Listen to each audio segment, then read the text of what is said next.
देखते हो गुस्सा जनानी सब, लेकिन गुस्सा ज्यादा कर दे ना।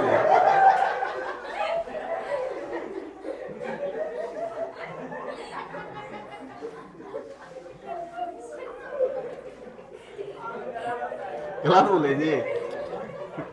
हाँ?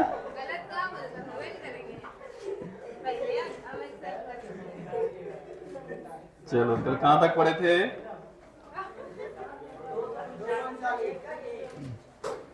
239 तक। तुम बताओ। विधानमंडल के सदस्यों की अर्हताएं किसमें है? अच्छा, विधानमंडल वाला पढ़ाए कि नहीं पढ़ाए थे? ये छोड़ दिए थे क्या? अर्हताएं पढ़ाए थे? 73 नहीं पढ़ाए थे लगता है तुम लोग। अच्छा नहीं पढ़ाए थे तो कोई बात नहीं, उतना बहुत इंपॉर्टेंट नहीं है। संसद की अर्हताएं बताओ। 84। हाईकोर्ट के जज का ट्रांसफर हो सकता है 222। कल पढ़ाए थे ना? अच्छा नहीं पढ़ाए नहीं थे। अच्छा वो लास्ट में पूछा था ना, ठीक है बताए तो थे ना। 222 ठीक है। उच्च न्यायालय एक अभिलेखीय न्यायालय होगा 215। जिला न्यायाधीशों की नियुक्ति 233 कौन करता है? राज्यपाल। हाईकोर्ट के न्यायाधीशों को शपथ कौन दिलाता है? राज्यपाल। नियुक्त कौन करता है? राष्ट्रपति। ठीक है, चलो ये सब हम लोग पढ़े हुए थे। अब आज स्टार्ट करेंगे पंचायती राज व्यवस्था। नाम तो सब सुने हो। किस भाग में है? 9 में। जो लोकल लोग हैं, जो स्थानीय लोग हैं, इनको भी शासन सत्ता में हिस्सेदारी मिलनी चाहिए। अब सबसे पहले ये थॉट जो आया था, बहुत पहले समय का बात है, चोल के समय में। कब आया था? चोल। अभी हिस्ट्री जो नहीं पढ़े उसको पढ़ाएंगे, ठीक है। चोल को माना जाता है स्थानीय स्वशासन का शुरुआत करने वाला। मतलब जो आज पंचायती राज देख रहे हो, इसको हम लोग स्थानीय स्वशासन कहेंगे। और इसकी शुरुआत कहां से मानी जाती है? चोल काल से माना जाता है। वही पहले शुरू किया था, भले ही बहुत सीमित था, लेकिन हाँ इंट्रोड्यूस तो किया। शुरुआत में तो उतना बेहतर व्यवस्था नहीं होगा, और वो भी राजा के समय में तो और नहीं हो सकता है, लेकिन फिर भी उसने इंट्रोड्यूस करने का प्रयास किया था, ठीक है। उसके बाद समय बीतता गया, ठीक है। अलग अलग लोगों ने इसको एक्सपेरिमेंट भी इस पर किया, काफी सारे लोगों ने अप्लाई भी किया। आधुनिक भारत में देखोगे तो रिपन को माना जाता है स्थानीय स्वशासन का जनक। किसको माना जाता है? लॉर्ड रिपन, जिन्होंने स्थानीय स्वशासन के लिए नियम कानून वगैरह बनाया था। उसके बाद जब हम लोग का देश आजाद हुआ तो हम लोगों ने स्थानीय स्वशासन को अपना एक अभिन्न अंग मांग लिया। और 1900 मांग नहीं लिया, मान लिया, ठीक है। जब हमारा संविधान लागू हुआ तो उसमें अनुच्छेद 40 में कहा गया है पंचायती राज व्यवस्था राज्य में लागू होने चाहिए। क्या कहा गया है? पंचायती राज व्यवस्था। अनुच्छेद 40 क्या है? पंचायती राज व्यवस्था, ठीक है। तो अनुच्छेद 40 में कहा गया पंचायती राज व्यवस्था राज्य में लागू होने चाहिए, ठीक है। अब होने चाहिए तो कैसे होगा, इसके बारे में थोड़ा बहुत वर्णन भाग 9 में था। किसमें था? भाग 9 में। लेकिन बाद में इसका पूरा फॉर्मेट तैयार किया गया कि पंचायती राज व्यवस्था कैसे काम करेगा, क्या होगा, नहीं होगा, पूरा डिटेल वर्णन दिया गया। पहले भाग 9 में स्थानीय स्वशासन का वर्णन था। तो अनुच्छेद 243, कौन सा अनुच्छेद? 243, जो कि भाग 9 में आता था। तो अनुच्छेद 243 और 243 ए से लेकर 243 ओ तक 1992 के 73वां संविधान संशोधन के तहत पूरा चीज ऐड किया गया। तो याद रखोगे हमारे संविधान में भाग 9 में क्या हुआ? संशोधन लागू हुआ 93 में, है 92 का, ठीक है। तो भाग 9 में अनुच्छेद कहां से कहां आएगा? 243 और 243 ए से लेकर 243 ओ तक, ठीक है। 243 ए से लेकर 243 ओ, ठीक है, ओ, ठीक है। नहीं तो तुम लोग कुछ और समझ लेगा, ठीक है। 243 ए से लेकर 243 ओ तक, ठीक है। अगर पूछा जाए ये पूरा चीज कब जोड़ा गया, कब जोड़ा गया, कब जोड़ा गया? 73वां संविधान संशोधन, 73वां संशोधन, ठीक है। 73वां संशोधन बिल कब का था? 1992। इसीलिए हम लोग कहते हैं 73वां संशोधन 1992। लागू कब हुआ, अगर ये पूछा जाए तो 1993 में, ठीक है। लागू हुआ, हाँ 1993 में ये लागू हुआ, इसलिए हम लोग दोनों साल पढ़ते हैं कि बिल कब का है, 1992 का। बिल पास हो गया 1992 में, लेकिन लागू कब हुआ, 93 में। 73वां संविधान संशोधन, कौन सा संशोधन, 73वां। और इसके तहत जो पंचायती राज व्यवस्था है उसका पूरा एक फॉर्मेट तैयार किया गया, उसमें कहाँ क्या होगा। तो है तो अनुच्छेद ये 243 है, लेकिन 243 के अंदर कहां से कहा था, ए से होता है। ये पूरा चीज तुमको याद रखना है, बड़ा भारी लगता है सुन के ना। 243 और 243 ए से लेकर ओ तक एक एक अनुच्छेद तुमको याद करना है, ठीक है। लेकिन इतना जरूर बताएंगे, अभी तक जितना अनुच्छेद याद करने में मेहनत लगा है, सबसे कम मेहनत यहाँ लगेगा। और अगर बढ़िया से एक बार पढ़ लिया तो याद हो जाएगा, ठीक है। उसके बाद अगर भूल भी जाओगे तो भी ऑप्शन देके किसी ना किसी तरीके से पहुंच जाओगे, इतना मेरा यकीन है, ठीक है। एक जो पढ़ लिया होगा उसको अभी भी याद होगा, ठीक है। भूल भी गया होगा तो भी देखेगा जैसे वैसे याद आ जाएगा, हाँ ये वाला हो सकता है, ठीक है। तो हम लोगों को आज क्या पढ़ना है, 243 ए से लेकर 243 ओ। अगर कोई पूछे क्या है इसमें, तो पंचायती राज व्यवस्था। क्या है, पंचायती राज व्यवस्था। इसके बाद हमारा स्टार्ट हो जाएगा नगर पालिका वाला, ठीक है। तो हम लोग अभी तक पंचायती राज व्यवस्था ही करेंगे, कल करेंगे नगर पालिका। चलो सबसे पहले शुरुआती में हर वर्ष की बात, यहाँ भी क्या होगा, परिभाषा। 243 में क्या है, परिभाषा, ठीक है। जितना भी शब्दावली वगैरह आएगा, क्या होता है ग्राम पंचायत, ठीक है, पंचायती राज क्या होता है, ये सब अलग अलग जो टर्मिनोलॉजी इसमें जितना भी होगा सबका परिभाषा दिया हुआ है। और इससे सवाल जब भी तुमसे पूछा जाएगा, यही पूछा जाएगा कि पंचायती राज व्यवस्था के अधीन परिभाषा संबंधित कौन सा अनुच्छेद है, कौन सा अनुच्छेद है, 243। इसीलिए सबसे कम क्वेश्चन यहीं से बनता है, इससे क्वेश्चन नाम मात्र के बराबर बनता है, लेकिन इसके बाद से सबसे क्वेश्चन बनता है। तो एक बार पहले पढ़ लेते हैं, उसके बाद हम लोग याद करेंगे। ग्राम सभा, दूसरा क्या है, ग्राम सभा। ये है 243 ए, हम पूरा लिख दे दें या एबीसीडी लिख दें, 243 ए, ठीक है। तो समझ लोगे, अब आगे जो बीसीडी होगा ये सब क्या होगा, 243 ए, 243 बी, इस तरह से करके। उसके बाद बी में क्या है, पंचायतों का गठन। सी में क्या है, पंचायतों की संरचना। डी में क्या है, सीटों का आरक्षण। ई में क्या है, पंचायतों की अवधि। एफ में क्या है, सदस्यों की अयोग्यता। जी में क्या है, पंचायत जो पंचायत है उसका शक्ति वगैरह, ठीक है, शक्ति और जिम्मेदारियां। उसके बाद जीएच आई में क्या है, पंचायत द्वारा कर, शुल्क और, अच्छा एच कहां छूट गया, एच, ठीक है। एच में क्या है, पंचायतों द्वारा कर, शुल्क, टोल टैक्स, ये सब जो लगाया जाता है पंचायतों के द्वारा। उसके बाद आई में क्या है, राज्य वित्त आयोग, ठीक है। आई के बाद क्या होगा, जे में क्या है, पंचायतों के लेखा की संपरीक्षा। उसके बाद के में क्या है, निर्वाचन, ठीक है, निर्वाचन या राज्य निर्वाचन आयोग, ठीक है। एल में क्या है, कहां ये लागू नहीं होगा, ठीक है। एल में क्या है, सॉरी नहीं, एल में है यूटी में लागू होगा। क्या है, एल में यूटी यानी यूनियन टेरिटरी में लागू होगा, ठीक है। एम में क्या है, कहां लागू नहीं होगा, कुछ ऐसे क्षेत्र है जहां पंचायती राज व्यवस्था लागू नहीं होता है। एन में क्या है, निरंतरता, पंचायत की जो पंचायती राज व्यवस्था है इसका निरंतरता बना रहेगा, ठीक है। और ओ में क्या है कि चुनाव में न्यायालय का हस्तक्षेप नहीं होगा। इतना सही पढ़ना है, ठीक है, और यही पढ़ना है, हो गया, कहानी खत्म।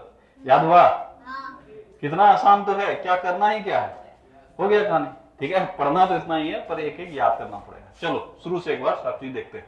243 में किसी दिक्कत नहीं होना चाहिए, परिभाषा है, ठीक है। अब है ए में क्या है, ग्राम सभा, ठीक है। इसका कोड वर्ड है मेरा, वो याद करते जाना एक एक करके, ठीक है। असेंबली जानते हो, असेंबली मतलब क्या होता है, सभा, असेंबली मतलब सभा, ठीक है। तो ए से असेंबली, ए से क्या होगा, असेंबली। नोट्स में तुम जो नए बच्चे हो नोट्स में लिख लोगे सब, उसका कोड वर्ड कहें अपना, ठीक है। तो ए से क्या याद रखोगे, असेंबली, और असेंबली से क्या हो जाएगा, सभा, क्या हो जाएगा, सभा। तो ग्राम सभा का जो वर्णन किसमें, ए में। ए से क्या याद करना है, असेंबली, और असेंबली में क्या है, सभा, ठीक है।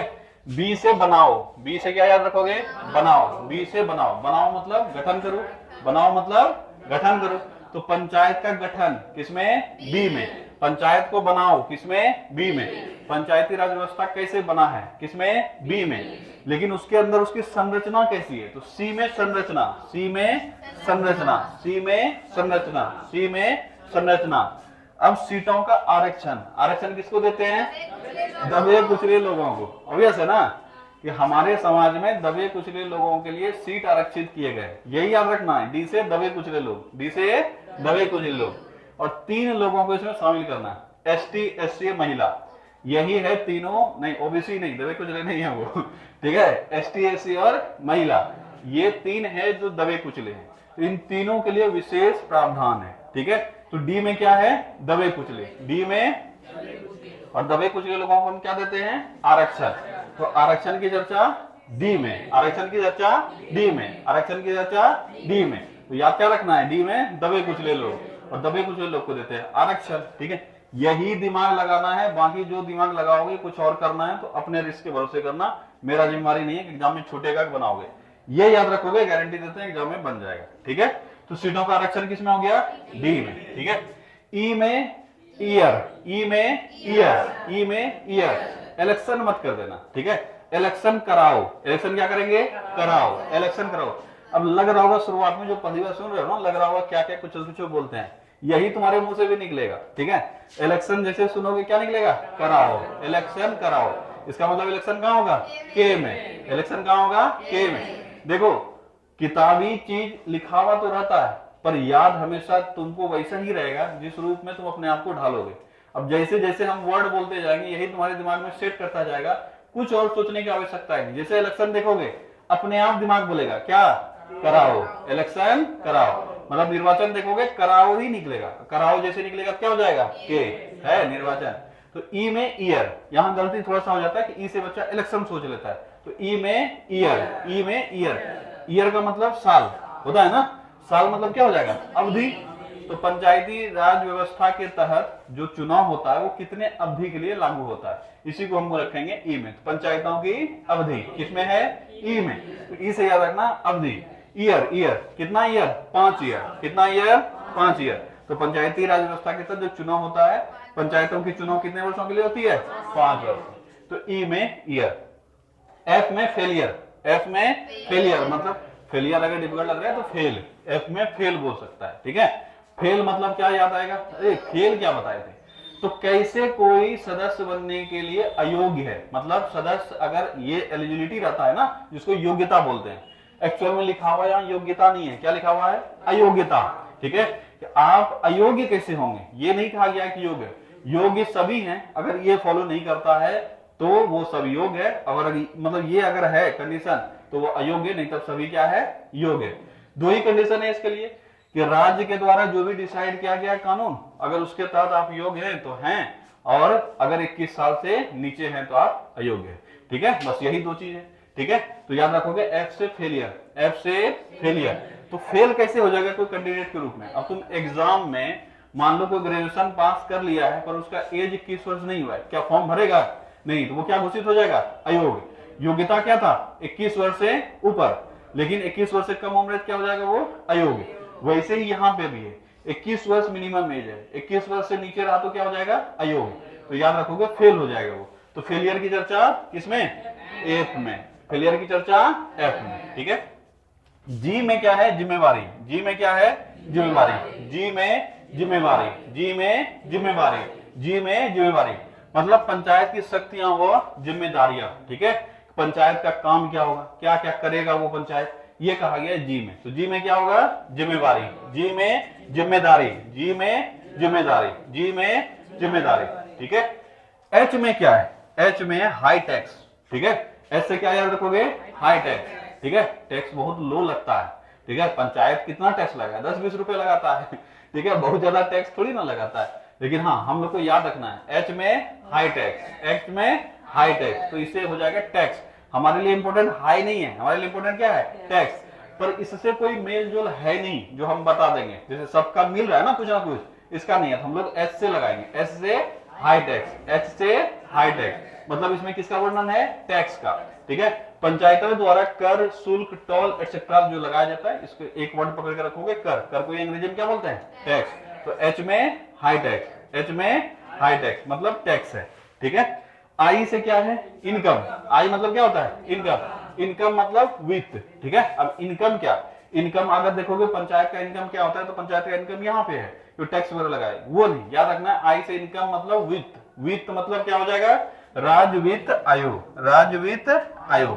तो आय से इनकम, इनकम से वित्त हो जाएगा। तो राज्य वित्त आयोग कहाँ है, आय में। राज्य वित्त आयोग आय, राज्य वित्त आयोग आय, राज्य वित्त आयोग आय, ठीक है। उसके बाद है पंचायतों के लेखा का संपरीक्षा मतलब जांच, संपरीक्षा मतलब जांच, तो जे से जांच, जे से जांच, अंग्रेजी में इसको कहते हैं ऑडिट करना, ठीक है। तो जांच, तुमको बस कीवर्ड ही तो पकड़ना है। जैसे तुम देखोगे कि खर्चा क्या हो रहा है, उसका जांच से संबंधित कुछ है तो वर्ड से समझ में आ जाएगा। इतना तो हिंदी सबको आता है कि कोई भी वर्ड दे दे, संपरीक्षा दिया हुआ है, नहीं मतलब आया, लेकिन सबको ये तो समझ में आ रहा होगा कुछ ना कुछ परीक्षा से संबंधित होगा। तो परीक्षा किस चीज का, उसके लेखा का, जो भी खर्चा वगैरह है, तो उसका जांच, जांच किसमें, जे में। तो पंचायतों के खर्चों का या अनुलेखों का जांच किसमें है, जे में, जांच किसमें है, जे में। उसके बाद निर्वाचन, निर्वाचन कराओ, के नहीं बोलना है, क्या बोलना है, कराओ, निर्वाचन कराओ, निर्वाचन कराओ। तो निर्वाचन किसमें हो जाएगा, के में, ठीक है। उसके बाद है एल, एल मतलब लागू, एल मतलब लागू, कि पंचायती राज व्यवस्था यूटी में भी लागू होगा। कहां लागू होगा, यूटी में, यानी केंद्र शासित प्रदेश या संघ राज्य क्षेत्र में भी लागू होगा, ठीक है। एल मतलब लागू, एल मतलब लागू, ठीक है।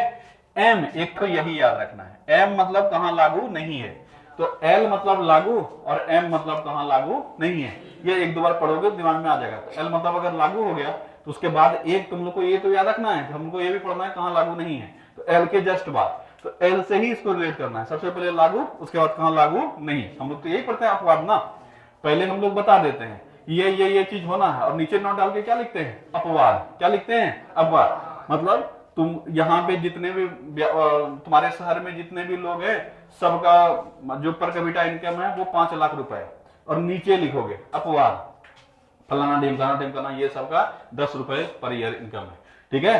तो कहने का मतलब हुआ, पहले हम लोग कंडीशन बताते हैं फिर बोलते हैं अपवाद। वैसे ही पहले क्या बताए, लागू, और उसके नीचे क्या लिख दिए, कहां कहां लागू नहीं है। तो एल में लागू, यूनियन टेरिटरी में भी लागू होगा, और एम में क्या बोले हैं, कुछ क्षेत्रों पर लागू नहीं होगा। क्या लिखे हैं, कुछ क्षेत्रों पर लागू नहीं होगा, ठीक है। एन मतलब निरंतरता, एन मतलब निरंतरता, एन मतलब निरंतरता, मतलब अभी जैसे ही पंचायती राज व्यवस्था लागू हो गया 1993 से, तो ये निरंतरता इसमें बनी रहेगी, इसमें कभी भी रुकावट नहीं आएगा, ठीक है। अब इसमें रुकावट लेने के लिए संविधान में पूरा संशोधन करना होगा, इसको चेंज करना होगा, हम इसके निरंतरता को बाधित कर रहे हैं तभी ये होगा चेंज, ठीक है। याद रखोगे निरंतर बना रहेगा। तो पंचायती राज व्यवस्था की निरंतरता किसमें है, एन में, ठीक है। ओ में ऑब्जेक्शन, ओ में ऑब्जेक्शन, कौन ऑब्जेक्शन नहीं कर सकता है, तो कोर्ट, कौन नहीं कर सकता है, कोर्ट, न्यायालय ऑब्जेक्शन नहीं कर सकता है। सिर्फ याद रखना है, इसमें ऑब्जेक्शन का मतलब ये हो गया कि हम कोई सवाल नहीं उठा सकते हैं। तो इसमें क्या लिखा हुआ है, चुनाव में न्यायालय का हस्तक्षेप नहीं, मतलब चुनाव में न्यायालय कुछ नहीं कर सकता है। हम लोगों का कीवर्ड है ऑब्जेक्शन, कौन ऑब्जेक्शन नहीं लगाएगा, न्यायालय। इसका मतलब ये हुआ कि अगर पंचायती राज व्यवस्था चुनाव संबंधित कोई प्रॉब्लम है तुमको, तो तुम न्यायालय में नहीं जाओगे, न्यायालय उसमें हस्तक्षेप नहीं करेगा। इसलिए हम लोग लगा दिए ओ ऑब्जेक्शन, कौन ऑब्जेक्शन नहीं कर सकता है, न्यायालय, कौन नहीं कर सकता है, न्यायालय। अभी लग रहा होगा कुछ नहीं पढ़े, अब फिर से जब रिपीट करेंगे कुछ कुछ दिमाग में चला जाएगा, ठीक है। चलो अब बिना देखे सिर्फ रिकॉल करना जो हम बोले, जो कहानी, अगर बंद रखा हुआ कोई दिमाग और सोच रहा हुआ हम अपना बाद में सोचेंगे तो तुम्हारी प्रॉब्लम है। सिर्फ रिकॉल करना जो हम बोले, ये सब कुछ नहीं, ये सब फालतू है, पगलवा का चीज है, ठीक है। जो हम बोले वो याद करो। ग्राम सभा, क्या याद आ रहा है, ये याद आ रहा है, असेंबली याद आ रहा है, ग्राम सभा असेंबली। हम क्या बोले, जो हम बोले हैं वो याद करो, ये नहीं, ये तो बाद की चीज है, ये तो लग पहुंच ही जाएंगे। हम जो बोले हैं वो, तो ए से असेंबली, ए से असेंबली। अगर हम बोले निर्वाचन कराओ, निर्वाचन कराओ, निर्वाचन कराओ। अगर हम बोले वित्त आयोग तो इनकम, वित्त आयोग तो इनकम, वित्त आयोग इनकम। शुरुआत में कर लो ना, उसके बाद खुद वो खुद आई बोलोगे, कोई दिक्कत नहीं है। अगर हम बोले अयोग्यता तो फेलियर, अयोग्यता फेलियर, अयोग्यता फेलियर, तो क्या हो जाएगा, एफ। आरक्षण, दबे कुछ ले लो, जैसे आरक्षण सुनते हो दिमाग में दबे कुछ लोग आना चाहिए, क्या आना चाहिए, दबे कुछ लोग। तो आरक्षण किसमें हो जाएगा, डी में, आरक्षण डी में। अगर बोले अवधि अवधि ईयर में होता है, अवधि 5 ईयर, अवधि 5 ईयर, ऐसे भी याद रखना। तो ईयर तुम्हारे दिमाग में हिट करने लगेगा। 5 नाम का तो कोई चीज होगा नहीं, तो क्या होगा? ईयर। और ऐसे भी अगर 5 भी देख लिया तो भी पहुंच जाओगे, ABCDE, इससे भी पहुंच जाओगे। तो 5 ईयर याद रखोगे, काम चल जाएगा तुम्हारा। ठीक है, तो अवधि किसमें? ई में। अवधि किसमें? ई में। ठीक है, अगर पूछा जाए कि बताओ पंचायती राज व्यवस्था की शक्तियां किसमें है, तो शक्तियां एवं जिम्मेवारियां, शक्तियां एवं जिम्मेदारियां, तो जी में, जी में जिम्मेदारियां, जी में जिम्मेदारियां।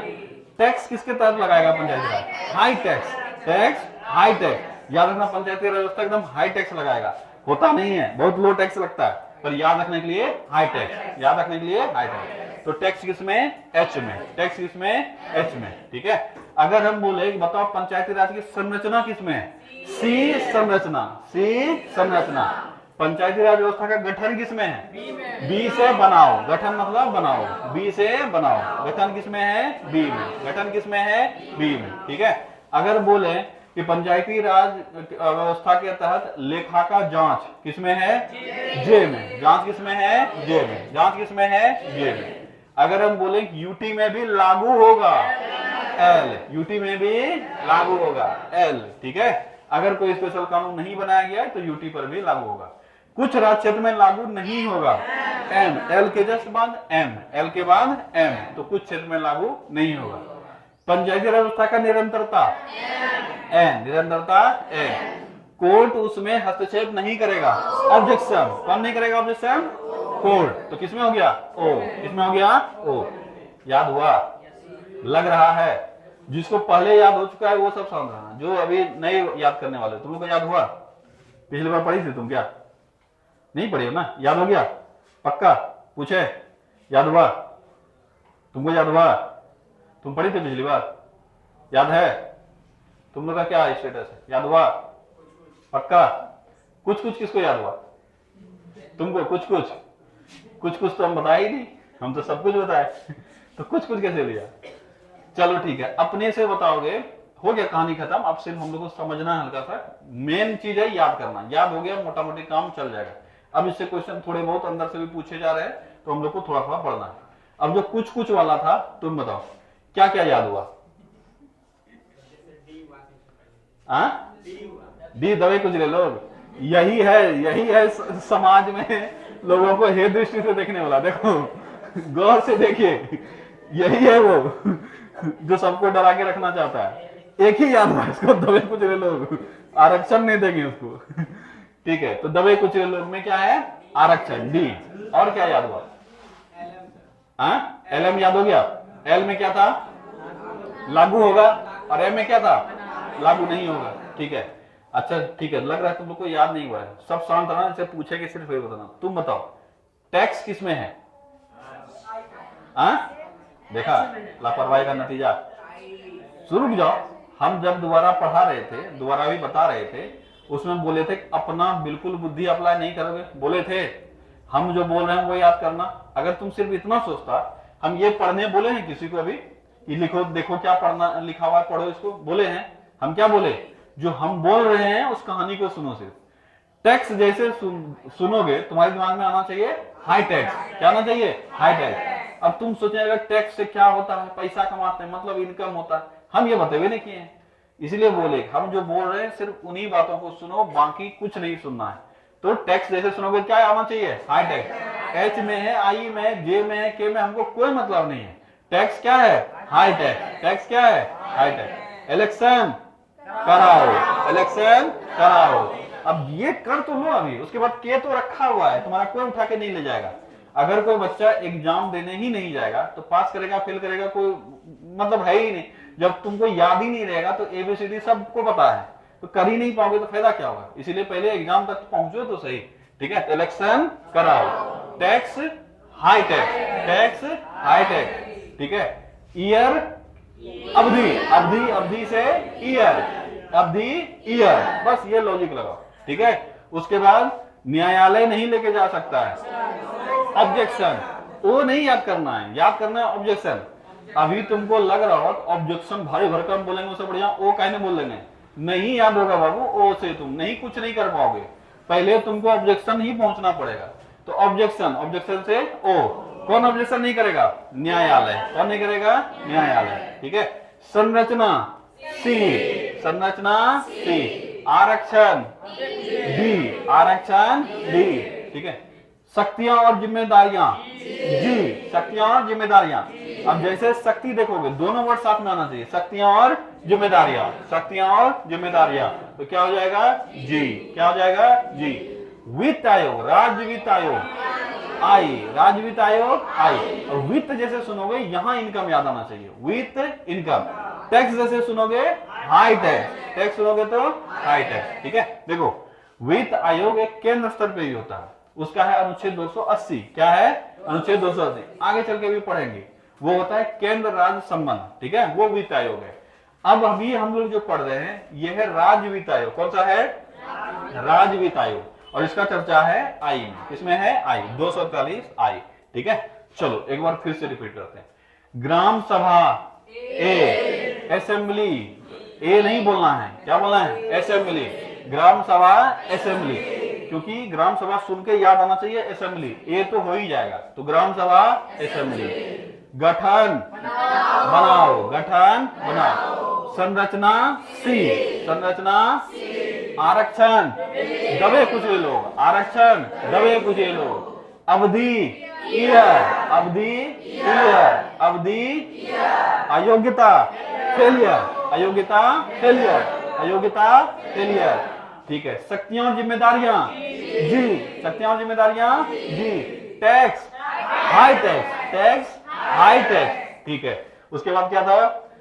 वित्त आयोग इनकम, वित्त आयोग इनकम, वित्त आयोग इनकम। ठीक है। क्या आगे बोल के तैयार था? पंचायत लेखाओं का संपरीक्षा जांच, संपरीक्षा जांच। पंचायत लेखाओं का संपरीक्षा जांच। इलेक्शन कराओ, इलेक्शन कराओ, मतलब निर्वाचन कराओ। ठीक है। पंचायती राज व्यवस्था यूटी में भी लागू होगा, एल, यूटी में भी लागू होगा, एल। कुछ क्षेत्रों में लागू नहीं होगा, एम, कुछ क्षेत्रों में लागू नहीं होगा, एम। ठीक है। उसके बाद है तुम्हारा निरंतरता, एम, निरंतरता, एम। हाई न्यायालय हस्तक्षेप नहीं करेगा, ऑब्जेक्शन, न्यायालय हस्तक्षेप नहीं करेगा, ऑब्जेक्शन। ठीक है। अब लग रहा है याद हुआ कि नहीं हुआ? अभी भी कुछ कुछ पे है कि बहुत कुछ हो गया? बहुत कुछ होना चाहिए। अगर दिमाग खुला रखोगे तो होगा, ऐसा नहीं कि नहीं होगा, ऐसा हो ही नहीं सकता कि नहीं होगा। ठीक है। अभी भी हम भूलते हैं तो हम इसी लॉजिक पे याद करते हैं। ठीक है। अभी बोलते बोलते भी हम, मेरे दिमाग में वो चलते रहता है। कहीं पे भी पूछोगे तो हमको, मेरे दिमाग में पहले वही आएगा जो तुमको बताए। ठीक है। ऐसे कोई नहीं पहुंच सकता, कोई भी ऐसा कोई टिकिया खा के तो पैदा नहीं ना हुआ है जी उसको जिंदगी भर सब चीज याद रहेगा। भूलोगे, भूलोगे तो यही काम आएगा। ठीक है। और ये सब दिन याद रह जाएगा। अभी ये लोग को पढ़ाने से लगता है 1 साल हो गया होगा, अभी बिना देखे ही ये लोग सब बता सकता है। 1-2 बार भूल जाएगा तो बड़ी बात नहीं है, भूल तो सकता ही है, पर जैसे देख लिया फिर अगले 6 महीना के लिए हो गया पूरा टंच।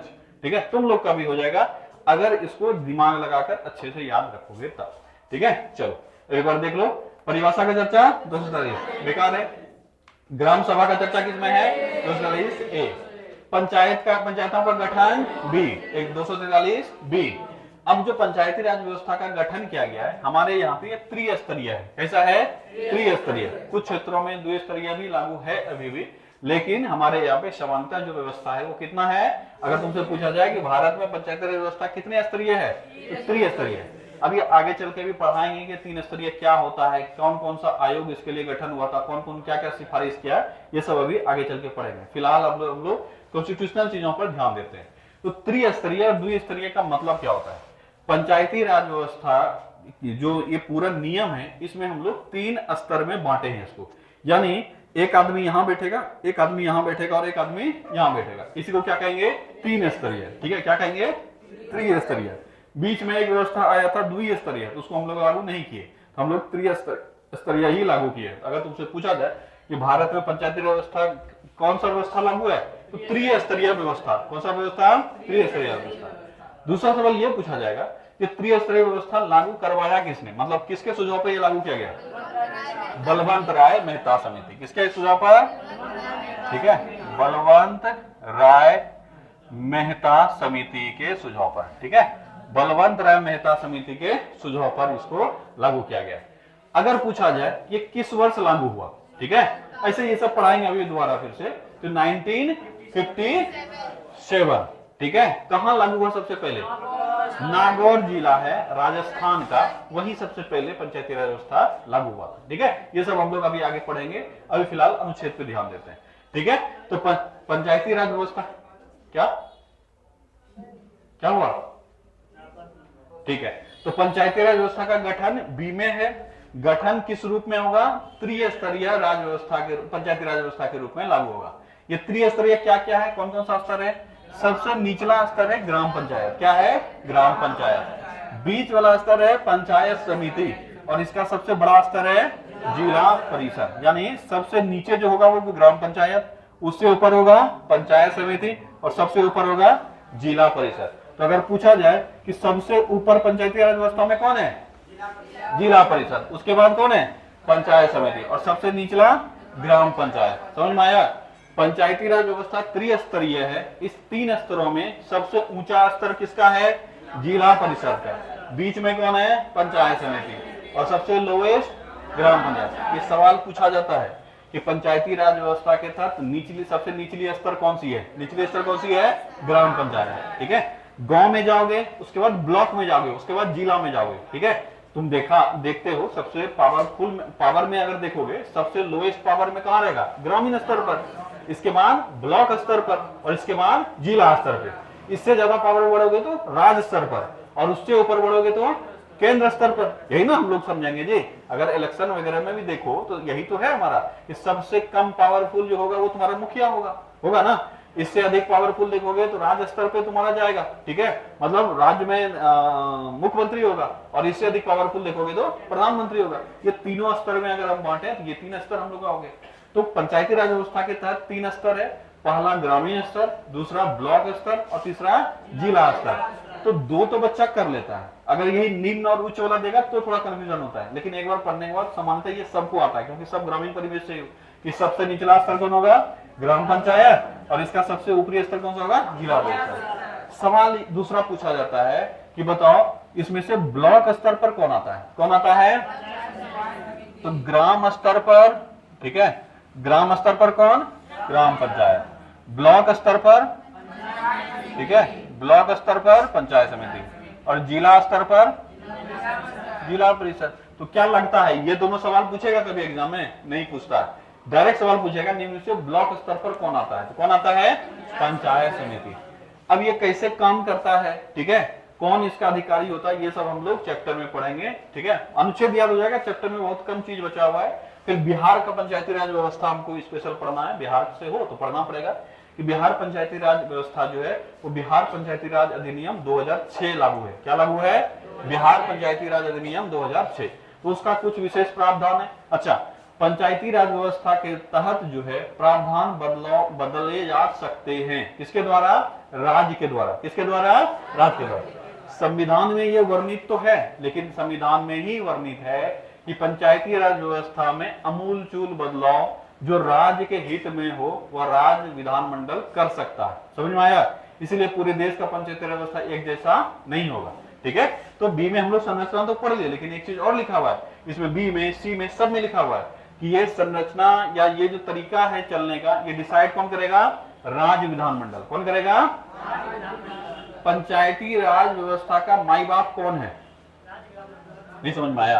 कि पंचायती राज व्यवस्था जो भी व्यवस्था है, ये व्यवस्था का संचालन कौन कर रहा है? केंद्र सरकार, राज्य सरकार। कौन कर रहा है?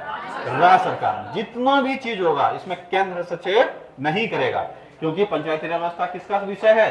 राज्य का विषय है। जो भी नियम कानून होगा, कभी भी एग्जाम में गलती मत करना, पंचायती राज व्यवस्था से संबंधित कुछ भी प्रावधान आए, कौन करेगा? नहीं समझ में आ रहा है तुमको, क्या करें ना करें, राज्य विधानमंडल मार के आना। क्या करोगे? राज्य विधानमंडल। कुछ भी पूछा जाए तुमसे कि बताओ फलाना चीज है पंचायती राज व्यवस्था के लिए, कौन करेगा? ठीक है, अगर तुमको कुछ नहीं समझ में आ रहा है क्या करके आओगे? राज्य विधानमंडल। अगर एक एग्जाम्पल दें कि बताओ पंचायत संबंधी में कोई, मतलब पंचायत इलेक्शन में कोई समस्या आ गया, चुनाव में कोई दिक्कत हो गया, तो कौन इसका निवारण करेगा? फंस जाओगे। राज्य निर्वाचन आयोग करेगा, राज्य सरकार करेगा, न्यायालय करेगा, हाई कोर्ट करेगा, सुप्रीम कोर्ट करेगा, कौन करेगा, प्रेसिडेंट करेगा? कुछ नहीं समझ में आ रहा है, नहीं पढ़ा है अभी, क्या आंसर करोगे? राज्य विधानमंडल। ठीक है, राज्य विधानमंडल जो नियम बनाया है उसी हिसाब से काम होगा। इसमें सब सुप्रीम पावर कौन हो जाता है? राज्य विधानमंडल। और राज्य विधानमंडल के अंदर ही सब चीज आ जाएगा जितना चीज तुम देखते हो। इसके लिए अगर तुमसे ये पूछा जाए कि इसका इलेक्शन कौन कराएगा, तो राज्य निर्वाचन आयोग कौन करवाएगा? एमएलए का चुनाव या एमपी का चुनाव ये जो होता है ये करवाता है केंद्र चुनाव आयोग, जिसको कि हम लोग जानते हैं। हम लोग एक ही चुनाव आयोग जानते हैं जो कि केंद्र में होता है, पर हर एक राज्य का अपना चुनाव आयोग होता है। और वो चुनाव आयोग का काम है पंचायती राज व्यवस्था के तहत चुनाव करवाना। ठीक है, चाहे तुम्हारा नगर निगम वाला हो जाए या पंचायती वाला हो जाए, यही दोनों काम करता है। कौन करता है? राज्य निर्वाचन आयोग। तो सब चीज के आगे राज्य लगना जरूरी है अगर पंचायती राज से पूछा है। ठीक है, तो पंचायतों का गठन हम लोग कर दिए, कितना स्तरीय है? 3 स्तरीय।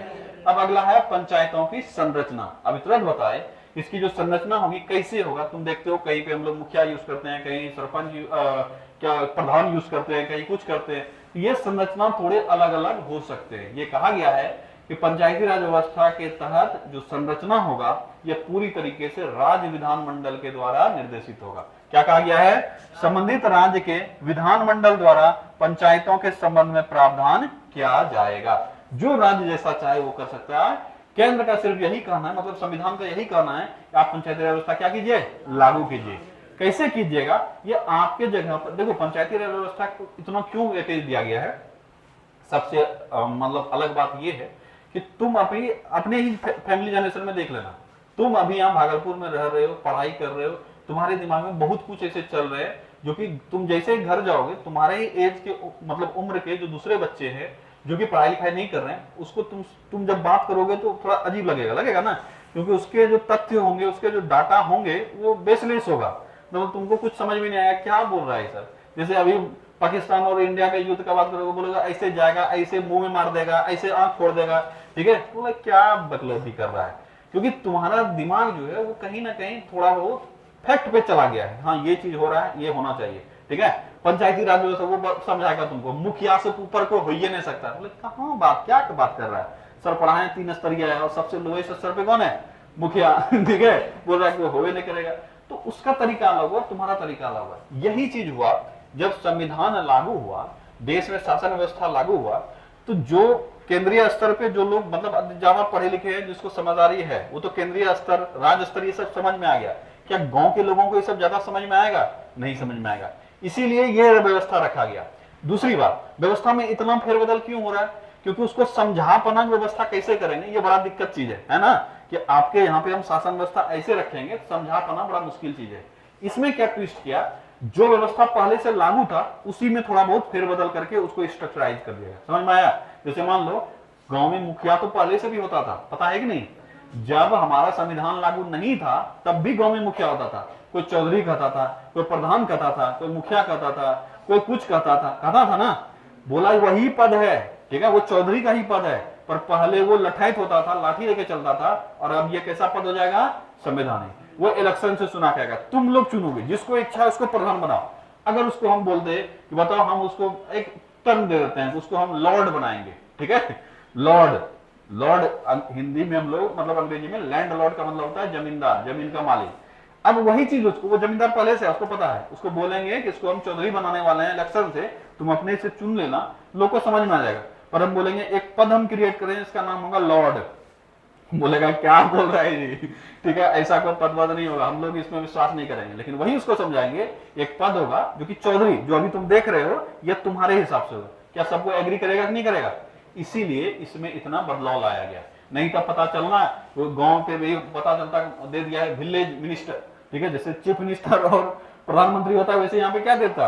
Village minister. ये कौन सा पद है?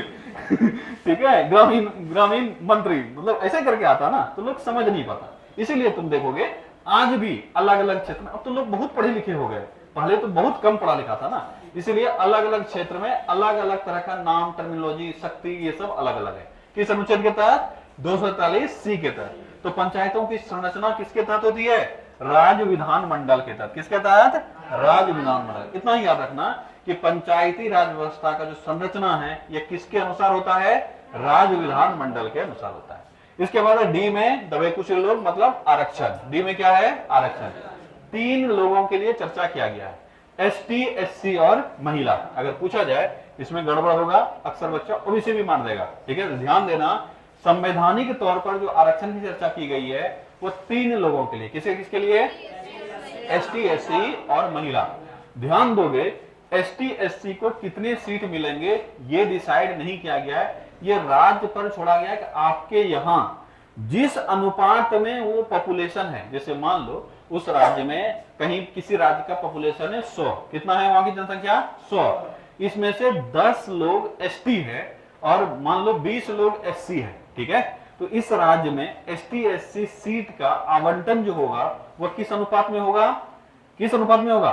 100 सीट में से 100 पॉपुलेशन है 100 लोगों की जनसंख्या में से 10 लोग क्या हैं? एसटी। 10 लोग क्या है? एसटी। और 20 लोग क्या है? एससी। तो यहां पर एससी की संख्या कितनी हुई और एसटी की संख्या प्रतिशतता कितनी हुई? तो एससी का प्रतिशतता हुआ 20% और एसटी का प्रतिशतता हुआ 10%। यही ना हुआ जी? 20 लोग, 100 में से 20 लोग कौन है? एससी है, एससी शेड्यूल्ड कास्ट। ठीक है, यानी हिंदी में इसको बोलोगे जब नहीं जाति, अनुसूचित जाति। 100 में से 20 लोग कौन है? अनुसूचित जाति। तो प्रतिशत कितना हो गया? 20%। उसके बाद 10% कौन है? अनुसूचित जनजाति, एसटी। अब जो सीट होगा उस सीट में से 20% किसके लिए रखा जाएगा? एससी के लिए, और 10% किसके लिए? एसटी के लिए। समझ में आया? जिस अनुपात में उस राज्य में पॉपुलेशन होगा एसटी, एससी का, उसी अनुपात में सीट रखा जाएगा। अभी फिर से अगर समझ लो कि 100 पॉपुलेशन है, इसमें से 10 एससी है और सॉरी 20 बोले थे ना, ठीक है, 20 एससी है और 10 क्या है? एसटी है। ठीक है, तो अब मान लो यहां पर चुनाव के लिए 10 सीट रखा गया है कि 10 सीट पर यहां पर पंचायती राज व्यवस्था के अधीन चुनाव होगा। मान लेते हैं कितना सीट है? 10 सीट।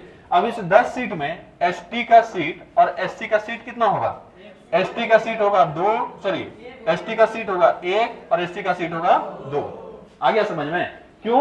क्योंकि यहां से 20% और यहां से 10%। तो 10 का देखोगे 20% कितना होगा? 2 और 10% 1। यही हो गया। एसटी का सीट 1 होगा और एससी का सीट 2 होगा। क्लियर हो गया?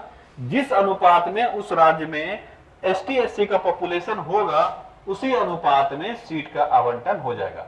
ठीक है, और उन सीटों पर सिर्फ वही खड़ा होगा जिसके लिए वो आरक्षित है।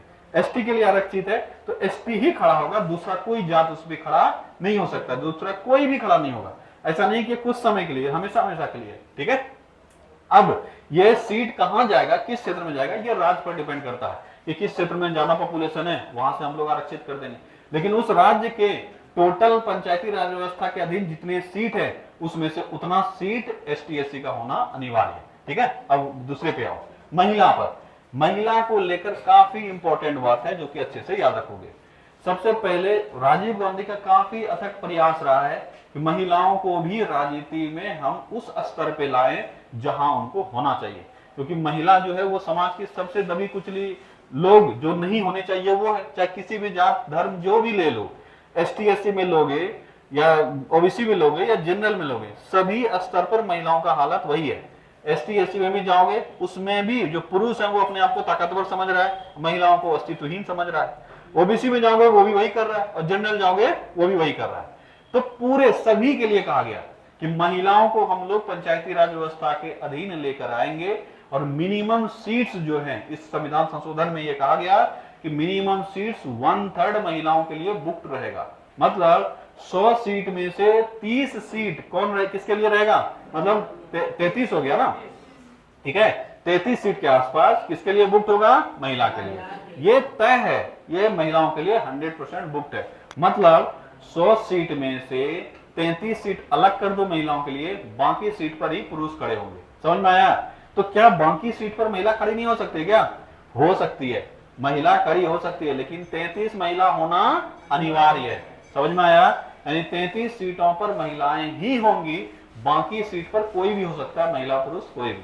ठीक है, अब इसको अलग अलग राज्य और प्रेफरेंस दिया। जैसे हमारे प्रिय मुख्यमंत्री नीतीश कुमार ये महिलाओं के कुछ अधिक ज्यादा क्लोज हैं, क्लोज इन द सेंस उनके उद्धार के लिए बहुत कुछ किए हैं। तो हमारे राज्य में देखोगे तो महिलाओं के लिए आरक्षित सीटों की संख्या है 50%। कितने हैं? 50%। मतलब अगर यहाँ के पंचायती राज व्यवस्था के अधीन 100 सीट है तो उसमें से 50 महिलाएं ही होंगी। कौन होंगी? महिलाएं। ठीक है। अब इसीलिए तुम देखता होगा कि हमारे यहाँ पे एक नया टर्मिनोलॉजी निकला था, बिहार यूपी वाले क्षेत्र में ये सब ज्यादा यूज हो रहा था, मुखियापति। सुना है? क्यों ऐसा हुआ? क्योंकि 100% सीट तो होगा मुखिया, मतलब मुखिया का इस एरिया में अगर महिला है तो महिला ही कोई ना कोई चुनाव लड़ेगी, चाहे किसी की वाइफ जीते। ठीक है, समझना इस चीज को।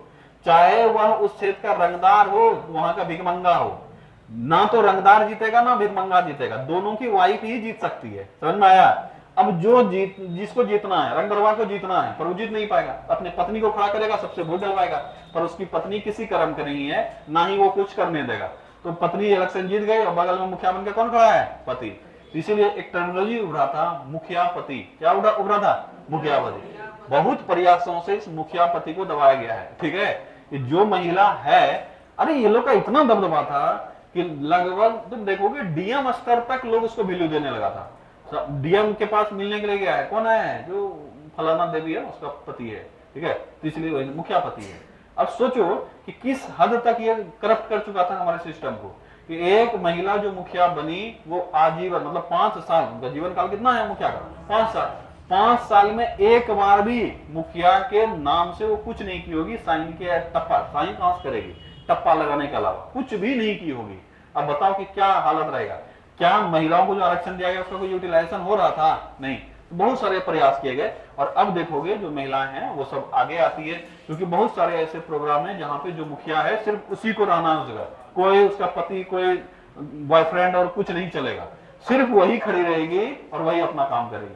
तो ऐसे में महिलाओं को थोड़ा ज्यादा एक्सपोजर मिला और वो सीखने लगी धीरे धीरे, और आज देखोगे बहुत अच्छा स्तर इसमें काम कर रही है। ठीक है, महिलाओं का आरक्षण कितना है? मिनिमम 1/3। कितना है? 1/3। अब ये 1/3 जनरल से आएगा, एसटी से आएगा, ओबीसी से आएगा, किससे आएगा? सभी से आएगा। किससे आएगा? सभी से आएगा। तो अब इसमें विवाद ये उठा कि एसटी एससी के लिए आप सीट तय कर दिए, कितना सीट होना चाहिए पॉपुलेशन के हिसाब से। महिला के लिए आप फिर से बोल रहे हैं, तो एसटी एससी वाला महिला को भी अलग से देंगे, क्या करेंगे? बोला गया नहीं, ऐसा नहीं है कि सब सीट एसटी एससी को ही दे दो। एसटी एससी में जितने सीट निकलेंगे उसमें से 33%, मतलब जो 1/3 होगा या 33% जो होगा वो महिलाओं का बुक कर दो। समझ में आया? जैसे मान लो अभी कहीं का पॉपुलेशन एसटी एससी का हम लोग निकाले थे ना, एसटी एससी का 1 और 2 आया था, ये ना आया था, यानी टोटल हो गया 3, या यहाँ 1 का 33%, यहाँ तो एक ही सीट है तो हम लोग इसको महिला के लिए बुक कर देंगे। नहीं समझ में आया? ठीक है, यहाँ 2 सीट है, इसका 33% महिला होना चाहिए, तो यहाँ पे 1 सीट क्या कर देंगे? महिला के लिए बुक कर देंगे। समझ में आया? मतलब एसटी एससी के पॉपुलेशन के तहत ही महिला भी आ जाएगी और बाकी जो बचा है उसका भी 33% महिला होगी। क्या ये चीज समझ में आया? ये दोनों बातें अलग अलग अनुच्छेद में वर्णित है, मतलब डी में ही अलग अलग देखोगे तो D1 में कहा गया है कि एससी और एसटी को आरक्षण मिलेगा जनसंख्या के अनुपात में, उस राज्य के जनसंख्या के अनुपात में। किसमें मिलेगा? राज्य के जनसंख्या के अनुपात में। ठीक है, उसके बाद 2 में कहा गया है कि एसटी एससी महिला का आरक्षण, महिला का आरक्षण कितना है? मिनिमम 33%, यानी 1/3। तो एसटी एससी जो महिला है जितना सीट निकलेगा उसमें 1/3 आप किसको रखिएगा? महिला को। और सभी महिलाओं के लिए 3 में कहा गया कि सभी महिलाओं के लिए कम से कम 1/3 सीट आरक्षित होगा, यानी ओवरऑल भी 1/3 होनी चाहिए और जो सीट है तुम्हारा उसमें भी 1/3 होना चाहिए जो आरक्षित सीट है। क्या ये चीज समझ में आया? किसी को ऐसा जो ये पोर्शन समझ में नहीं आया हो फिर से एक बार सुन लो। किसी भी राज्य में एसटी एससी को कितना सीट आरक्षित किया गया? कितना सीट? राज्य में जिस अनुपात में पॉपुलेशन है उस एसटी का और एससी का। अगर महिला का बात किया जाए तो ओवरऑल महिलाओं को कितने सीट मिलने चाहिए? 33%, मतलब 1/3। कितने मिलने चाहिए? 1/3। इस 1/3 में वो महिलाएं भी शामिल होगी जो एसटी एससी से चुनी गई है। एसटी एससी में जितने सीट है उसका भी 1/3 रहेगा और जो बाकी बच गया उसका भी 1/3, यानी ओवरऑल कितने होने चाहिए? 1/3। ठीक है, ये क्या हुआ?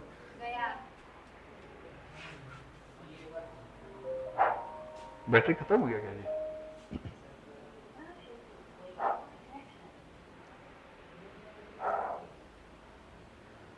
ठीक है, देखते हैं, बैटरी खत्म हुआ होगा तो जाएगा फिर से। ठीक है, अगला है पंचायतों की अवधि। अवधि बता दिए हैं, कितना होता है अवधि? 5 वर्ष। ठीक है, प्रथम बैठक से 5 वर्ष। हम लोग पहले भी पढ़े हुए हैं कि शपथ ग्रहण से 5 वर्ष। इसका भी शपथ ग्रहण कब होगा? प्रथम बैठक में। तो यहाँ जनरली क्या लिखा रहेगा? प्रथम बैठक से 5 वर्ष। पंचायती राज में जब आएगा क्या लिखा रहेगा? प्रथम बैठक से 5 वर्ष। क्या इसके बीच में भी विघटित किया जा सकता है क्या?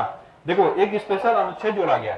यह ई का 1(2) में कहा गया कि अगर मान लो पंचायती राज व्यवस्था के तहत हम अवधि बदलते हैं, क्या ये राज्य विधानमंडल बदल सकता है? क्या बदल सकता है?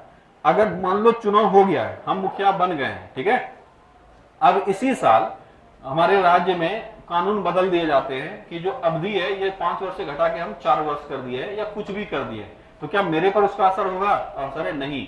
जो तत्कालिक रूप से बन चुके हैं उस पर किसी भी प्रकार के कानून से इसका अवधि कम नहीं किया जाएगा। ये स्पेशल लिखा गया है कि गठन के बाद किसी प्रकार के संशोधन से अवधि कम नहीं होगा। ये अगले बार के लिए होगा, इस बार लागू नहीं होगा। और 3, ये इंपॉर्टेंट है, याद रखोगे, यहाँ से सवाल पूछा जाता है, इस बीच सवाल पूछा जाता है कि समय समाप्त होने से पूर्व चुनाव हो जाने चाहिए। मतलब 5 साल का जो अवधि है, 5 साल की अवधि पूर्ण होने से पहले क्या होना चाहिए? चुनाव समाप्त हो जाने चाहिए। हो गया। चुनाव समाप्त हो गया। आ रहा है आवाज कुछ? आ रहा है? हाँ, पहुंचते पहुंचते रुक जाता है। आ जाओ आगे, 2-3 मिनट बाद बोलेंगे तब जाए। आ जाओ ना, बच्चा भी तो कम ही है, आ जाओ आगे। अरे आओ तो। आ रहा है ना? ठीक है, हम इसी आवाज में बोलेंगे। हम तो 2 मिनट का ब्रेक इसलिए दे रहे हैं ताकि कान थोड़ा सा स्थिर हो। कान पे ज्यादा आवाज चला गया है ना। क्या हुआ?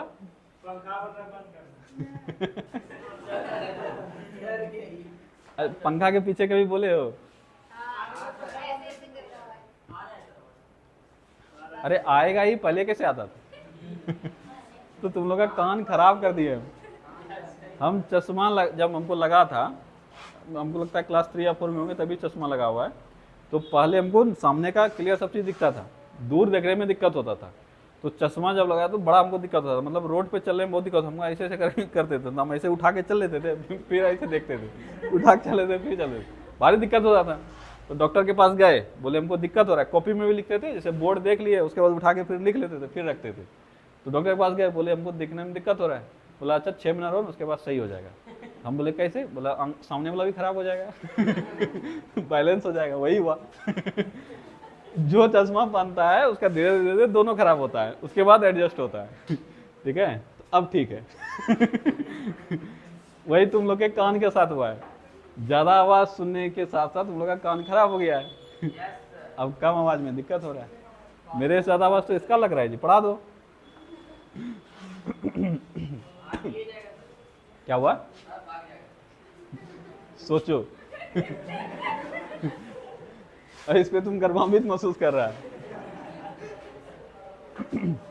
चलो, अब कान स्थिर लग रहा है? बोले? अरे इसको तो कम से कम खत्म करेंगे। ठीक है, अगला है पंचायतों की अवधि। ठीक है, अवधि कितना होता है? 5 वर्ष। 5 वर्ष किस दिन से? प्रथम बैठक से 5 वर्ष। प्रथम बैठक से 5 वर्ष तक पंचायत की अवधि होती है। पर याद यहाँ ये रखना है कि क्या इस 5 वर्ष से पहले समाप्त हो सकता है क्या? तो कोई कानून बनाकर समाप्त नहीं किया सकता है, लेकिन किसी कारणवश अगर पद रिक्त हो जाता है, वो कोई दिक्कत नहीं। जैसे मुखिया मर गया तो जबरदस्ती तो उसको 5 साल तक जिंदा नहीं ना रखेंगे। या मान लो कोई गलत आरोप में वो फंस गया जिसमें उसका पद समाप्त कर दिया जाता है, तो क्या जबरदस्ती उसको मुखिया बनाएंगे? नहीं। तो समाप्त हो सकता है, पर कोई कानून बनाकर नहीं कर सकते हैं कि आज से हम ऐसा बनाते हैं कि मान लो जिसका उम्र 25 साल से कम है वो मुखिया नहीं बनेगा, और बहुत सारा ऐसा मुखिया था जिसका उम्र 24 साल था, तो क्या उनका पद खत्म हो जाएगा? नहीं होगा। ये कह दिया गया है क्योंकि बहुत छोटे स्तर पे है ना, राज्य कुछ भी मनमानी कर सकता है, इसलिए स्पेशल संविधान मतलब एक अनुच्छेद जोड़ा गया। गठन के बाद किसी प्रकार के संशोधन से अवधि कम नहीं किया सकता है, लेकिन अगर कम हो गया है पहले किसी कारण से रिक्त हो गया है पद, तो क्या करना चाहिए? 6 माह के अंदर इलेक्शन करवाना पड़ेगा। कितना? 6 माह। जैसे मान लो कोई एक मुखिया था जिसकी मृत्यु हो गई, मुखिया का मृत्यु हो गया और अभी उसके पास 1 साल का समय बचा हुआ था, तो क्या 1 साल तक ऐसे ही छोड़ देंगे? नहीं, इलेक्शन होगा। कितने दिनों के अंदर? 6 माह के अंदर। ठीक है, अगर 6 महीना ही बचा है तब क्या करेंगे? तब इलेक्शन नहीं करवाएंगे। तो फालतू थोड़ी ना है जी, 1 महीना 2 महीना के लिए कौन इतना खर्चा करेगा। तो 3 बात यहाँ याद रखनी है। पहला, कार्य अवधि कितना है? 5 वर्ष, प्रथम बैठक से 5 वर्ष। दूसरा, क्या सरकार कानून बनाकर इसको कम कर सकती है? नहीं कर सकती है। अगर एक बार बन गया तो नॉर्मल अवधि जो 5 साल है वही चलेगा, कोई भी कानून अगले बार से लागू होगा, इस बार पे लागू नहीं होगा। तीसरा, अगर किसी की मृत्यु हो जाती है, पद किसी केस में रिक्त हो जाता है, तब क्या होगा? तब 6 माह के अंदर इलेक्शन हो जाने चाहिए।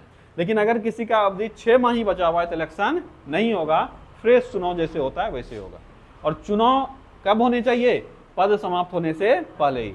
5 साल पूर्णे वाला होगा, उससे पहले ही मुखिया का चुनाव हो जाएगा। क्या ये पूरा समझ में आया? ये सब बात किसमें कहा गया है? ई में। आजकल सवाल तुमसे ये इससे पूछा जाता है 6 माह के भीतर वाला, तो याद रह जाएगा सबको। आसान सा चीज है कि कितने माह के भीतर चुनाव हो जाना चाहिए? 6 माह के भीतर। अब कितना महीना बचा हुआ है जो चुनाव नहीं होगा? 6 महीना। ठीक है। ऐप में है सदस्यों की अयोग्यता। अगर तुमसे पूछे, देखो कैसा सवाल पूछेगा, समझा सब चुके हैं, सब तुम्हारे दिमाग में, अगर कोई दिमाग खोल के यहाँ बैठा हुआ होगा, पूछ लिया कि बताओ अयोग्यता का निर्णय कौन लेगा? कौन लेगा? राज्य विधानमंडल। कौन लेगा? राज्य विधानमंडल। अभी तुरंत बताए थे, नहीं समझ में आया क्या बोलोगे? राज्य विधानमंडल।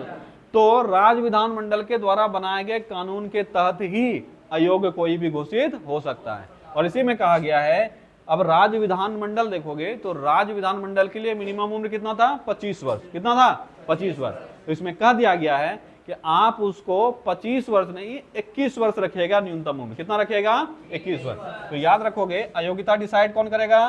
राज्य विधान मंडल। समझ में आ जाएगा ना? ठीक है। और मिनिमम उम्र कितना रखा गया है? 21 वर्ष। ठीक है, 21 वर्ष। तो याद रखना, योग्यता के तहत अगर 21 वर्ष से नीचे हुआ तो अयोग्य हो जाएगा, और राज्य विधानमंडल अगर कोई और कानून बनाया है तो उसके तहत भी अयोग्य घोषित हो सकता है। जी में क्या है? पंचायत की शक्तियां व जिम्मेदारियां। ठीक है, क्या क्या पंचायत को शक्ति मिला हुआ है? तो अनुसूची जब पढ़ा रहे थे तो उसमें बताए हुए थे, अनुसूची 11। कौन सा अनुसूची? 11।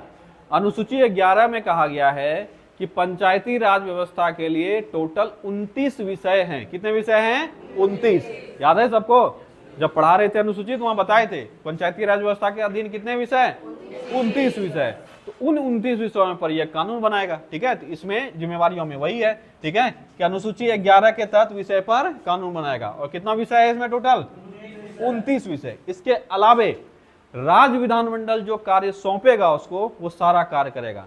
राज्य अगर चाहे तो अपने द्वारा निर्वाह किए जाने वाले कुछ कार्य को भी हस्तांतरित कर सकता है। ध्यान देना, ये सब जब ऑप्शन में मिलेगा ना कि निम्न में से कौन सा कथन सही है कौन सा गलत है, वहां ये सब फंसोगे। इस तरह क्वेश्चन में अक्सर बच्चा फंसता है, क्योंकि पढ़ाई सिर्फ यही तो पढ़ाते हैं कि पंचायती राज व्यवस्था के तहत शक्तियों, मतलब पंचायत की शक्तियों की चर्चा किसमें की गई है। अब इसमें थोड़ा बहुत डिटेल भी तुमको पढ़ना है। अगर ग्रेजुएशन लेवल का स्पेशली कोई एग्जाम दे रहे हो, ये सब बहुत जरूरी है। तो याद रखना कि राज्य विधानमंडल क्या कार्य करेंगे, ये सब कौन डिसाइड करेगा? राज्य विधानमंडल। तुम्हारे लिए एक शॉर्टकट तो मिल गया, कुछ नहीं समझ में आ रहा है क्या करेंगे? राज्य विधानमंडल तो डिसाइड करेगा काम क्या क्या है राज्य विधानमंडल। और अगर राज्य विधानमंडल चाहे जो कार्य वो कर रहा था और ये निम्न स्तर का, जैसे मान लो यहाँ झाड़ू पोछा भी हम ही कर रहे हैं, तो हम झाड़ू पोछा करने के लिए किसी को रख सकते हैं। रख सकते हैं नहीं रख सकते? तो पहले मेरा ही काम था, पर अब हम हस्तांतरित कर दिए अपना काम किसी और को। वैसे ही राज्य विधानमंडल का कोई कार्य था, अब वो किसको हस्तांतरित कर दिया? पंचायती राज व्यवस्था के अधीन। कर सकता है कि नहीं कर सकता है? तो आंसर है हाँ, कर सकता है। किस अनुच्छेद के तहत? 243 जी के तहत साफ साफ लिखा हुआ है, राज्य विधानमंडल द्वारा तय कार्य करेगा और वो हस्तांतरित कार्य करेगा। मतलब राज्य विधानमंडल जो अपना काम इसको सौंप दिया है। और इसके अलावा अनुसूची 11 में जितने चीजें वर्णित है सब ये करेगा। कोई दिक्कत यहां तक नहीं। अब है टैक्स। एच में क्या है? पंचायत राज द्वारा कर, शुल्क, टोल, ये सब। मतलब अगर तुमसे पूछा जाए, ये अभी जो जितने भी मुखिया वगैरह हैं, ये सब संविधान वगैरह तो कभी जिंदगी में पढ़ा है नहीं। अगर पढ़ा होगा और मुखिया बढ़िया हुआ तो उस मतलब गांव वाले आदमी को परेशान कर देगा, या तो डेवलपमेंट के लिए या अपने पैसा के लिए। समझना इस चीज को, ये बड़ा इंपॉर्टेंट है। जो भी पंचायती राज व्यवस्था है जहां पे भी लागू होगा, इसके पास अधिकार होता है कि आप उस क्षेत्र के विकास के लिए अपने लोगों से पैसा वसूल सकते हैं, ठीक है। और इसका देखो एक पंचायत वेब सीरीज है, देखे हो कभी, देखे हो ना, अभी हम कभी कभी हमको अच्छा लगता है, हम कभी कभी देख लेते हैं, अभी उसका कुछ कुछ क्लिप बनाता है, हर एक क्लिप में कुछ ना कुछ जानकारी रखता है। वो क्यों अच्छा है, उसके पीछे कुछ रीजन है। अभी जितने भी वेब सीरीज हैं या जो भी मूवी वगैरह बन रहा है, इससे वाहियात शायद दौर नहीं आया होगा, ठीक है। गाली गलौज ये वो दिस दैट यही है, ना तो कोई सोशल मुद्दा है और ना ही वैसा कुछ जो कि आदमी को देखकर कुछ सीखने को मिले। ये पंचायती राज, इसमें कोई गाली गलौज वैसा ज्यादा कुछ है नहीं, हल्का फुल्का तो सब जगह रहता है, वो जिस समाज में हो, बिहार यूपी में देखना है तो देखेगा ही। क्या हुआ, ठीक है, उसका नहीं। ये क्यों इतना पॉपुलर हुआ है, क्योंकि इसको सामान्य सभी लोग देख सकता है और स्टोरी भी एंटरटेनिंग है, ठीक है। ऐसा नहीं लगेगा कि हम बोर हो गए। अभी जो ये क्लिप बनाता है बीच बीच में टीवीएफ वाला, देखना इस क्लिप में ये एक एक मुद्दा उठाता है, या तो कोई सोशल मैसेज रहेगा या नहीं। तो अभी रिसेंटली हम कल या परसों इसका एक क्लिप देखे थे, उसमें ये इसी को दिखाया था कि वहां की जो क्या थी प्रधान है वो टैक्स लगाई है, ठीक है। सो देखो आदमी तो देख लेता है और जिसको जानकारी है उसको पता है कि इसको कुछ सिखाना चाह रहा है, वो टैक्स लगाता है तो कुछ देना नहीं चाहता, फिर समझाती है वो कि टैक्स हम लगा सकते हैं आपके बेहतरी के लिए, वो कोल्ड स्टोरेज बनाना चाहती है। इससे एक मुद्दा उठ के निकला, क्या ऐसा कर सकता है क्या, जो नहीं पढ़ा है कभी वो तो पूछेगा ना अपने आप से, क्या मुखिया के पास या प्रधान के पास ये शक्ति है वो अपने लोगों से टैक्स वसूल ले, कौन से वसूल लेगा। तो याद रखोगे, हाँ शक्ति है। किस अनुच्छेद के तहत, एच के तहत। वह कई प्रकार के टैक्स लगा सकता है, संपत्ति कर लगा सकता है, तुम्हारे पास जितना प्रॉपर्टी है उस हिसाब से हमको कुछ पैसा दो, क्योंकि हम किसके बेहतरी के लिए काम करने वाले हैं, समाज के बेहतरी के लिए, अपने पंचायत की बेहतरी के लिए। यहाँ तक कि लेटरिंग रूम का भी टैक्स लगा सकता है, ठीक है, शौचालय का भी, पर्सनल शौचालय जो तुम्हारा अपना है कि तुम अपना बनाया हुआ है इसलिए तुमको टैक्स देना पड़ेगा। प्रदूषण तुम नहीं फैला रहे हो, तुम बढ़िया आदमी हैं तो दूसरे लोग भी इससे जुड़ पाए इसलिए तुम टैक्स दो। सरकार भी लेती है, उसको सेस बोलते हैं, पता है कि नहीं।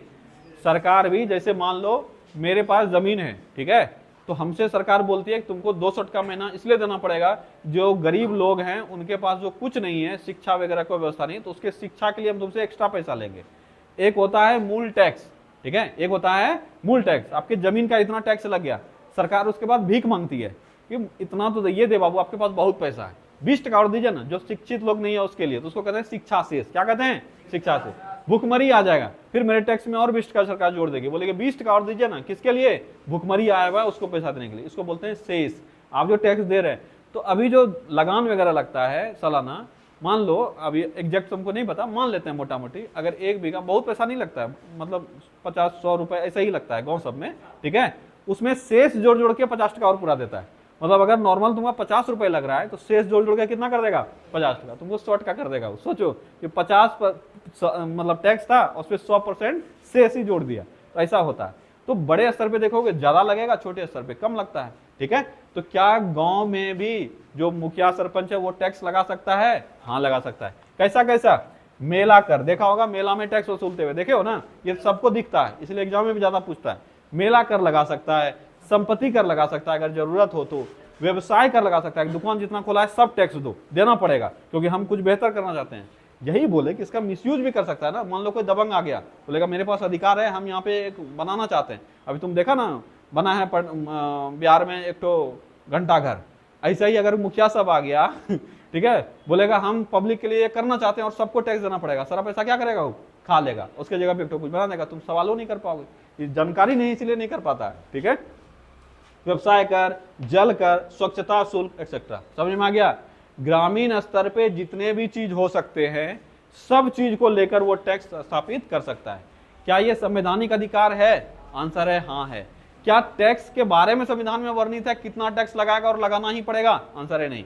अगर जरूरत है तो, ठीक है, जनरली लोग नहीं लगाते हैं क्योंकि देना भी नहीं चाहता है लोग, ठीक है, उसमें फिर ज्यादा प्रॉब्लम हो जाएगा, लड़ाई झगड़ा होगा। लेकिन अगर कोई सॉलिड फर्म है जो करना चाहता है वो ले लेगा और कर भी रहा है, तुम्हारे ग्राम पंचायत के बेहतरी के लिए कुछ भी किया सकता है और सरकार इसको परमिशन देती है, ठीक है। अगला है राज्य वित्त आयोग। क्या है, राज्य वित्त आयोग। राज्य वित्त आयोग का गठन कौन करता है, ये सवाल पूछा जाता है, तो राज्यपाल करते हैं। कौन करता है, राज्यपाल। प्रत्येक 5 वर्ष में ये एक आयोग है जो राज्य और पंचायत के बीच में पैसों का कैसे बंटवारा हो या संसाधन का कैसे बंटवारा हो उसका ये डिसाइड करता है। ठीक है। तो याद रखोगे राज्य वित्त आयोग का गठन कौन करता है? राज्यपाल। कितने वर्ष के लिए? 5 वर्ष के लिए। तो अगर पूछा जाए प्रत्येक कितने वर्ष में राज्य वित्त आयोग का गठन होता है? 5 वर्ष में, ठीक है। राज्यपाल करते हैं। कार्य क्या होता है?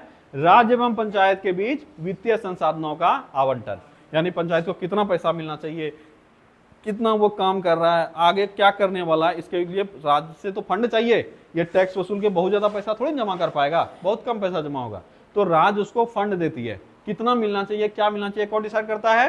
राज्य वित्त आयोग, ठीक है। इसके बाद है जे जांच, इतना ही याद रखना, इसके लेखा का जांच हो सकता है। जो पंचायती राज व्यवस्था के तहत जो भी खर्चे हो रहे हैं, जितना भी फंड क्रिएट हो रहा है, सबका जांच यानी ऑडिट हो सकता है, ठीक है। किसके तहत? जे के तहत।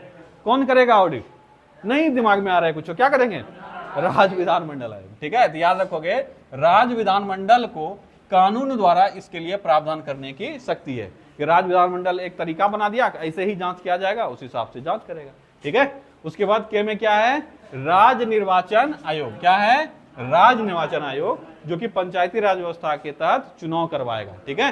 तो पंचायतों का चुनाव करवाएगा और राज्य निर्वाचन आयुक्त को राज्यपाल नियुक्त करेगा। कौन करेगा? राज्यपाल, ठीक है। पंचायती स्तर पे नियुक्ति कौन कर रहा है? राज्यपाल। ध्यान देना, यहाँ पे भी राज्यपाल द्वारा राज्य वित्त आयोग का गठन हो रहा था और यहाँ पर राज्य निर्वाचन आयोग का राज्य निर्वाचन आयोग का जो अध्यक्ष होगा, यानी मुख्य निर्वाचन आयुक्त या निर्वाचन आयुक्त बोलेंगे राज्य स्तर पर, कौन नियुक्त करेगा? राज्यपाल। और केंद्र स्तर वाला पे कौन करता है? राष्ट्रपति। कौन करता है? राष्ट्रपति, ठीक है। एल में पंचायती राज व्यवस्था का यूटी में लागू होना, मतलब ये कहा गया है कि पंचायती राज व्यवस्था सिर्फ राज्य में ही लागू नहीं होगा, बल्कि यूनियन टेरिटरी में भी लागू होगा। हाँ, उसके लिए हम कुछ बदलाव कर सकते हैं। जो भी यूटी जैसा है उसके हिसाब से, जैसे मान लो दिल्ली, चंडीगढ़, अंडमान निकोबार, क्या तीनों एक जैसा है? आंसर है नहीं, तीनों एक जैसा नहीं है। तो क्या तीनों में एक जैसा व्यवस्था लागू हो सकता है? आंसर है नहीं। तो हम यूटी में पंचायती व्यवस्था लागू करेंगे, लेकिन उसके लिए जो जरूरी बदलाव है वो बदलाव हम करेंगे। जैसे दिल्ली में पंचायती व्यवस्था नहीं लागू है क्योंकि वहां पे गांव है ही नहीं, तो पंचायती व्यवस्था लागू कैसे होगा, ठीक है। तो यूटी में भी लागू होगा, पर अगर वहां पर कुछ जरूरत एक्स्ट्रा है तो उसके हिसाब से आप बदलाव कर सकते हैं, लेकिन लागू होगा। ऐसा नहीं कह दिया कि यूटी में लागू ही नहीं होगा, यूटी में लागू होगा। किसके तहत? एल के तहत। इसके बाद कहा गया है कि संविधान का भाग 9, ठीक है, भाग 9 यानी पंचायती राज व्यवस्था कुछ क्षेत्रों पर लागू नहीं होगा। कौन कौन सा क्षेत्र इसमें लागू नहीं होगा, ये ध्यान से याद रखना। नागालैंड, मेघालय और मिजोरम। नागालैंड, मेघालय, मिजोरम, यहां पर पंचायती राज व्यवस्था लागू नहीं होगा। अनुच्छेद 244 के क्लॉज 2 में, आगे चल के हम लोग पढ़ेंगे, इसमें भी अनुसूचित क्षेत्र का चर्चा किया गया है। किसका चर्चा किया गया है? अनुसूचित क्षेत्र का। तो उसमें जो क्लॉज 2 में वर्णित जगह है उस पर भी लागू नहीं होगा, ठीक है। तीसरा है मणिपुर और दार्जिलिंग का पहाड़ी हिस्सा। मणिपुर और दार्जिलिंग का पहाड़ी, मतलब हम लोग टारगेट उसको कर रहे हैं जहां पे अनुसूचित जनजाति आबादी अधिक है, क्योंकि उसको समझा पाना कुछ कानून ये हमारे बस की बात नहीं है। इसलिए कहा गया है कि नागालैंड, मेघालय, मिजोरम, अनुसूचित 244 के क्लॉज 2 में वर्णित कुछ जगह और मणिपुर और दार्जिलिंग का पहाड़ी हिस्सा, इन जगहों पर पंचायती राज व्यवस्था लागू नहीं होगा, ठीक है। इसके बाद एन में क्या है? पंचायतों की निरंतरता। कुछ भी नहीं है इसमें, पंचायती राज व्यवस्था बना हुआ है, उसके बाद निरंतर ये चलता रहेगा, यही कहा गया है, ठीक है। ऐसा नहीं होगा कि कभी भी इसको हम रोक सकते हैं, ऐसा नहीं है, ये निरंतर चलता रहेगा। ऐसा नहीं 5 साल का अवधि हुआ अब क्या किया जाए, ऐसा नहीं है, निरंतर ये चलता जाएगा। इसके बाद है चुनाव में न्यायालय का हस्तक्षेप नहीं होगा। ओ में क्या है? पंचायती राज व्यवस्था के तहत जो चुनाव हो रहे हैं, मुखिया, सरपंच, ये सब का, इसमें न्यायालय हस्तक्षेप नहीं करेगी।